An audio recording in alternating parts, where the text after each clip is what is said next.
중국 불법 어선들이 최근 북한 경비정에 의해 단속을 당하는 과정에서 실탄 사격을 받아 다수의 사망자가 발생하는 사건이 벌어졌습니다. 중국 대북 소식통 데일리 NK에 의하면 지난 8월 중국 어선이 황해남도 해주시와 옹진군 부근 북한 서해 앞바다를 돌며 불법으로 조업하고 있었는데, 이를 발견한 북한 경비정이 총알 공격을 쏟아 부었다고 보도했습니다. 중국 어선들은 대부분 선단을 이뤄 고기잡이에 나서는데, 당시에도 10척의 어선이 모여 함께 조업하던 중 한 척이 단속에 나선 북한 경비정으로부터 총알 공격이 날아든 것인데요. 이로 인해 해당 어선에 타고 있던 중국인 어부 3명이 총에 맞아 그 자리에서 사망한 것으로 알려졌습니다. 매체에서는 북한 경비정이 지난해까지만 해도 뇌물을 받기 위해 위협만 할 뿐이었다, 경고 사격을 하다 총탄이 배에 맞을 수도 있는 일이지만 이번에는 실제 사람에게 총을 쏴 사망하게 되었다는 보도를 했습니다. 아무리 아나무인격으로 남의 나라 바다에 가서 물고기를 싹쓸이하며 마차를 빚어오던 중국이라도 북한이 세게 나오니 꼬랑지를 내리고 나왔습니다. 이번 북한 경비정의 총격을 받아 사망자가 발생한 중국 어선은 함께 선단을 이루고 있던 다른 중국 어선이 견인해 갔으며, 중국 당국에서는 이번 일을 크게 키우지 않기 위해 별다른 입장 표명 없이 사건을 조용히 덮으려는 분위기라고 전했습니다. 국제사회에서 중국의 불법 조업은 이목을 집중시키고 있는 상황인데, 그러지 않아도 인식이 좋지 않은 중국의 국제적 위상에 악영향을 미칠 우려가 있기 때문입니다. 그러면서 중국 당국은 흉흉한 사건이 잇따르자 북한 평안북도 신의주와 맞닿은 라오닝성 단동 앞바다로의 어선 출항을 금지하기로 한 것으로 전해졌습니다. 중국 언론에서는 코로나 사태로 인해 바다에 나가지 못한 북한 군대들이 돈을 벌지 못하자 더욱 포악해지고 있다며 해적질에 사람을 죽이는 일까지 하고 있어 중국인들도 무서워하고 있다고 덧붙였습니다. 북한은 실제로 중국의 불법 조업에 강경하게 대응하고 있습니다. 자유아시아 방송 등의 매체에 의하면 북한 당국은 중앙에서 내각과 인민무력성을 비롯한 중앙기관들에게 전문 고기잡이용 어선 1만 척을 내년까지 확보하라는 지시를 내렸고, 이에 따라 해당 기관들이 어선을 확보하기 위한 계획 수립과 집행에 돌입했다고 밝혔습니다. 북한에서는 자국의 어선들이 고기를 제대로 잡지 못하며 중국 어선들의 수역을 내주고 있는 상황에 분노해 전문 어선 확보는 장기적인 계획이 아닌 시급히 해결해야 할 초미의 문제로 인식하고 있어 중앙당국이 발빠르게 나선 것이라고 밝혔습니다. 북한에서 강경한 입장을 보이며 북한 해역에서의 불법 조업은 확연히 줄어드는 추세이지만, 문제는 북한을 떠난 불법 어선들이 한국을 비롯한 다른 나라들로 빠르게 확산하고 있다는 것입니다.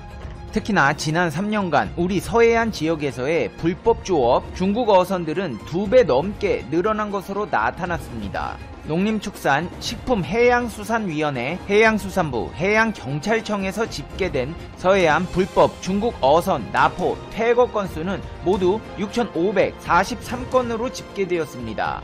1994년 UN 해양법 발효 이후 해양활동의 무대가 배타적 경제수역과 대륙봉까지 확대됨에 따라 각국은 자국의 권리를 강화해가고 있으며, 국제사회는 국익을 확보하려는 다툼이 더욱 치열해지고 있습니다.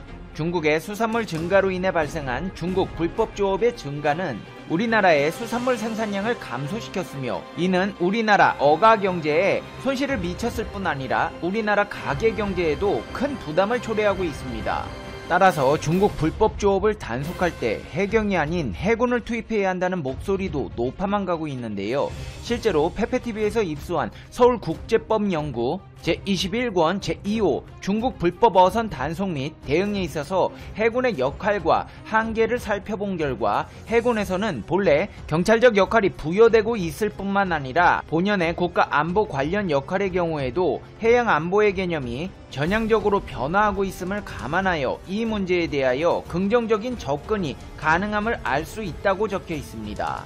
또한 해양법 협약과 관련 국내 법령을 중심으로 살펴볼 때도 해군의 법 집행 권한의 근거가 긍정될 수 있는 여지가 충분하다고 본다는 입장을 확인했습니다. 아직 대한민국에서는 불법 어선들의 해군을 동원하고 있지는 않지만 공용화기 사용을 허용하고 있습니다. 북한에서 총알 세례로 중국 불법 어선들이 덜덜 떨며 북한 근처에도 얼씬거리지 못한다는 소식이 들려오자 한국에서도 과거 중국이 한국의 영해로 넘어와 불법 조업하다 공용화기로 두들겨 맞은 사건들이 재조명되고 있는데요. 지난 2017년 중국 어선들은 선단을 잃어 과거도 서쪽 바다 각종 어종이 많이 잡히는 황금어장으로 출몰했습니다. 서해 해양경찰청은 서해 중구 해상을 순찰하던 경비정 4척을 긴급 출동시켰고 현장에 도착한 함정은 곧바로 퇴거를 요청하는 경고방송을 했습니다. 그러나 대여섯 척씩 짝을 이룬 어선들은 꼼짝도 하지 않았고 어선 중 일부는 쇠창살을 달았으며 대부분 이름이 지워져 있는 무허가 선박이었습니다. 쇠창살까지 달고 다닌다는 것은 해경이랑 붙을 각오로 조업을 하고 있다는 말입니다. 해경 측은 경고방송으로 시작해 비살상 무기로 단속 강도를 높여가자 어선 6척이 1500톤 함정으로 달려들며 맞대응하는 상황까지 빚어졌습니다. 열받은 경비함정은 공용화기인 M60 기관총 180발, 개인화기 K2 소총 21발, 비살상 무기인 12게이지 스펀지탄 등 모두 249발을 쐈습니다. 이 같은 상황은 매년 반복되고 있는데요. 지난 2018년에도 같은 신안군 황금어장으로 쳐들어온 중국 어선들은 철망과 쇠꼬챙이, 손도끼를 두른 채 검문 검색에 따르지 않고 도주했습니다. 해경이 2척을 납포하자 주변에 있던 배들이 풀어줄 것을 요구하며 고의로 충돌한 것입니다. 해경은 경비함정 5척과 헬기까지 동원해 대응하면서 납포 과정에서 M60 기관총 450발과 개인화기 K2 소총을 발사했습니다. 하지만 최근 들어 하루에 중국 불법 어선만 330척에 달하다 보니 해경 측에서도 외교당국과 해군 측의 도움을 요청하고 있는 상황인데요. 해양경찰청 최고령 함장 전문건 경장은 밤낮 없이 출몰하는 불법 어선들 때문에 해경 대원들의 피로도는 훨씬 심해졌다. 중국 불법 어선 근절을 위해서는 외교당국의 노력이 절실하다. 우리 정부 측에서 더 강하게 나가야 된다고 생각한다. 해경의 힘만으로는 부족하다. 정부가 불법 조업 문제를 더 부각시키고 중국 측에 강하게 요구할 필요가 있다고 강조했습니다. 대한민국 영해에 중국 선박들이 하루에도 몇백 척씩 쳐들어오는 상황이 되자 인도네시아의 불법 조업에 대한 대처가 네티즌들에게 화제가 되고 있습니다. 특히나 바다의 수호신으로 불린 수시 푸지아투티 해양수산부 장관은 납포한 불법 조업 외국 어선 500여 척을 침몰시켜 인도네시아 바다의 수호 여신으로 불리고 있는데요. 수시 장관은 2014년 10월 조코위 대통령이 해수부 장관으로 발탁했을 때부터 거침없는 입담으로 인도네시아 바다를 지키겠다고 천명했습니다. 인도네시아 영해와 배타적 경제수역에서 불법 조업을 하다 적발된 외국 어선 총 500척을 수장시켜 무관용의 원칙을 세운 그녀는 임명 초기 때만 해도 장관직을 끝까지 유지할 가능성이 희박하다고 내다봤지만 임기를 지켜낸 것은 물론 최근 이뤄진 여론조사에서 조코위 1기 정부 장관 중 선호도 1위를 차지했습니다. 대면 조사를 한 결과 수시 장관이 응답자 중 91.95%로부터 업무 수행에 만족한다는 평가를 받아 최고점을 기록했습니다. 대한민국에서도 인도네시아와 같이 강력한 조치가 필요해 보이는 이유입니다. 이제 페페TV의 결론입니다. Conclusion 페페TV 10년 09월 10일 오늘의 이슈를 살펴보는 이슈 체크입니다. 최근 필리핀 네티즌들 사이에서 캔슬 코리아라는 해시태그가 유행하면서 반한 감정을 넘어 혐한 조짐이 보이고 있습니다. 현지 언론도 잇따라 관련 소식을 전하는 등 점차 사태가 더 확산되는 분위기인데요.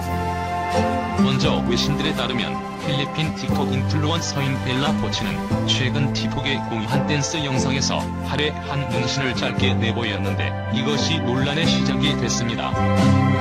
이 문신은 붉은 심장에서 16개의 광선이 뻗어나가는 모양으로 우길기를 연상시킨다는 한국 네티즌들의 거센 비판을 받았습니다.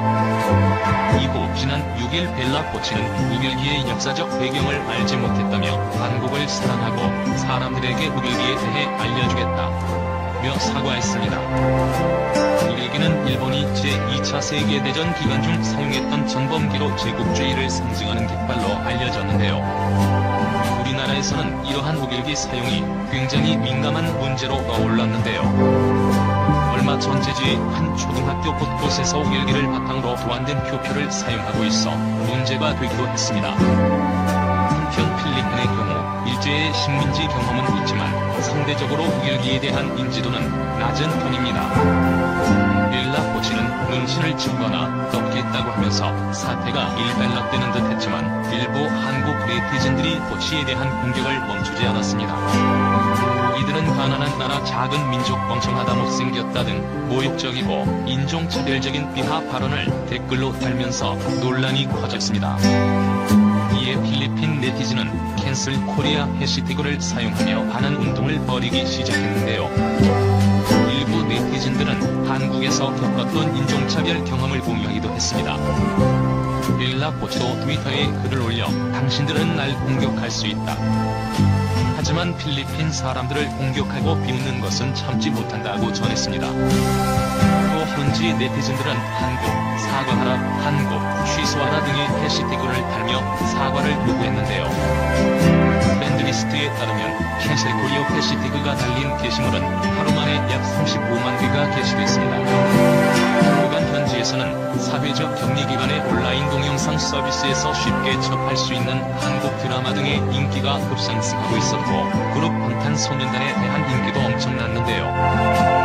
필리핀의 한 누리꾼은 그룹 방탄소년단의 2018년 유엔 연설을 거론하며 인종차별을 하지 말라는 그들의 말은 자신의 더러운 사상을 숨기기 위한 궤변이었다고 비난하기도 했습니다.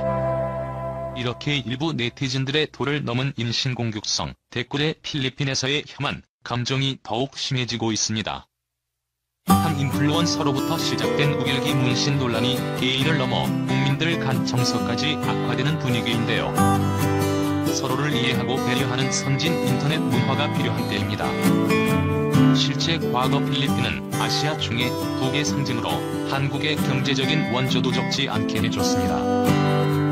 한때는 서울의 장충체육관 이 필리핀의 원조로 지어졌다는 근거 없는 소문이 돌 정도였습니다. 그러나 지금은 말 그대로 한국과 필리핀은 엄청난 경제 척수에 차이가 나고 있습니다. 필리핀 인구 중에 30%는 극빈층으로 월소득 $250 이하입니다. 거의 최빈국 수준으로 봐도 되는 것입니다.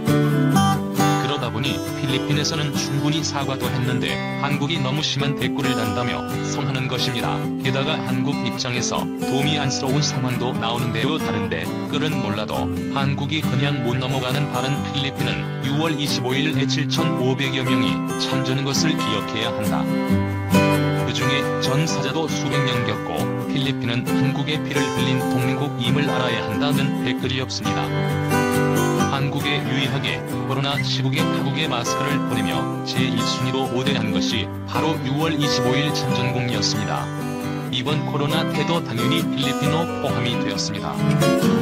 지난 5월 22일 필리핀 보훈처 강당에서 1등 만주 필리핀 대사가 6.25 전쟁 필리핀 참전용사들에게 지원할 마스크를 5만 장을 전달했습니다. 뿐만 아니라 정부 차원에서 4월에는 $50만 상당의 지원을 하기도 했고 코로나가 심각해지자 7월에는 정부에서 K9 부사 마스크 $50만 상당을 추가 지원하고 진단키트 $15만 등 추가 지원도 이어졌습니다.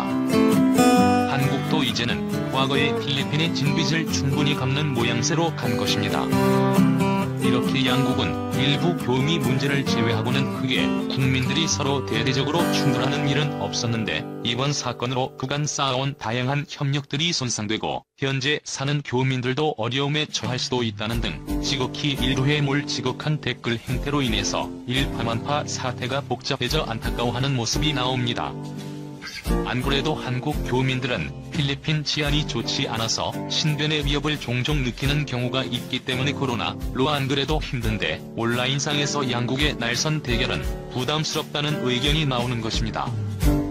그런데 인력에서는 과연 필리핀인 플러스의 달리나 프리 모두 한국에서 나왔나 하는 의문을 던집니다.